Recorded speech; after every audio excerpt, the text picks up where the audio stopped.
we really have to stop playing with God like we do with so many other things in our life. I think sometimes we treat the process of becoming more righteous like we're back in school and we know that if we cram just enough the night before that we can get a passing grade for an assignment or a test and that'll be good enough. Like when I was very lukewarm in my faith, I would say things all the time like, well, God knows my heart, or God knows that I have needs, so he'll let me slide with this.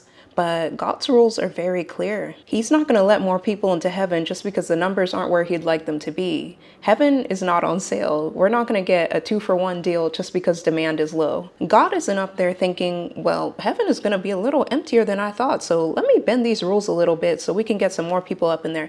If we don't qualify, we're not getting in. We don't get to squeeze by just because we think we're good people, even though we have no desire to repent. We don't get to squeeze by just because we think we're better Christians or better people than someone else. We don't get to squeeze by just because we're going to church every Sunday or we have a Christian in our family who prays for us. Here on earth, we can delude ourselves into thinking whatever we want about our own righteousness.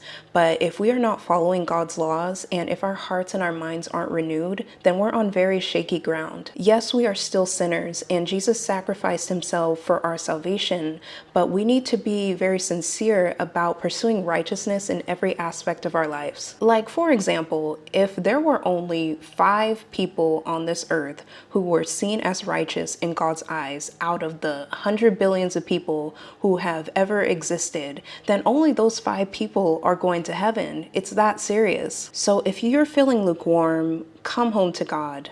Spend time with him.